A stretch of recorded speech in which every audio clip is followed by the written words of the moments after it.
Pallavi coaching centre ଯିବା ସମୟରେ ଦେଖୁଛନ୍ତି ଗୌରବକୁ କିଛି ଗୁଣ୍ଡାମାନେ ମିଶିକି ମାଡ଼ ମାରୁଛନ୍ତି। ଆଉ ଗୌରବକୁ ଏମିତି ଅବସ୍ଥାରେ ଦେଖିବା ପରେ ପଲ୍ଲବୀ ଯାଇ ଗୁଣ୍ଡାମାନଙ୍କ ସହିତ ଫାଇଟିଂ କରି ଗୌରବକୁ ବଞ୍ଚାଉଛନ୍ତି। ଆଉ ତାପରେ ପଲ୍ଲବୀ କୋଚିଂ ସେଣ୍ଟରରେ ପହଞ୍ଚିବା ପରେ କୋଚିଂର ସାର୍ କହୁଛନ୍ତି, ମୁଁ ଆଜି ତମମାନଙ୍କର ଗୋଟେ ଏକ୍ଜାମ କରିବି। ଏମିତି କହିକି କୋଚିଂର ସାର୍ ହ୍ୱାଇଟ୍ ବୋର୍ଡ଼ରେ କୋଶ୍ଚିନ୍ ଲେଖୁଛନ୍ତି। ଆଉ ସମସ୍ତେ ସେ କୋଶ୍ଚିନ୍ର ଆନ୍ସରକୁ ଲେଖୁଛନ୍ତି। ଆଉ ସମସ୍ତେ ଆନ୍ସର ଲେଖି ସାରିବା ପରେ କୋଚିଂର ସାର୍ ସମସ୍ତଙ୍କୁ ମାର୍କ ଦେଉଛନ୍ତି। ଆଉ ପଲ୍ଲବୀ ଦେଖୁଛନ୍ତି ସେ 25 ମାର୍କରୁ 5 ମାର୍କ ରଖିଛନ୍ତି। ଏମିତି ଘଟଣା ଦେଖିବା ପରେ ପଲ୍ଲବୀଙ୍କ ମନ ଦୁଃଖ ହେଇଯାଉଛି।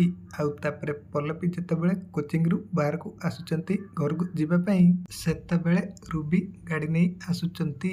ଆଉ ପଲ୍ଲବୀଙ୍କୁ କହୁଛନ୍ତି, ଜଲ୍ଦି ଆସ ପଲ୍ଲବୀ, ଘରେ ଗଣେଶ ପୂଜା ପାଇଁ ବହୁତ କାମ କରିବାର ଅଛି। ଏମିତି କହିବା ପରେ ପଲ୍ଲବୀ ରୁବିଙ୍କ ସହିତ ଗାଡ଼ିରେ ଚାଲି ଯାଉଛନ୍ତି। ଏସବୁ ଘଟଣାକୁ କୋଚିଂ ସାର୍ ସଞ୍ଜୀବ ଦେଖିବା ପରେ ମନେ ମନେ କହୁଛନ୍ତି, ସତରେ ମ୍ୟାରେଡ୍ ଲେଡି ଘର କାମ କରିବା ସହିତ ପାଠ ପଢ଼ିବା ବହୁତ କଷ୍ଟ।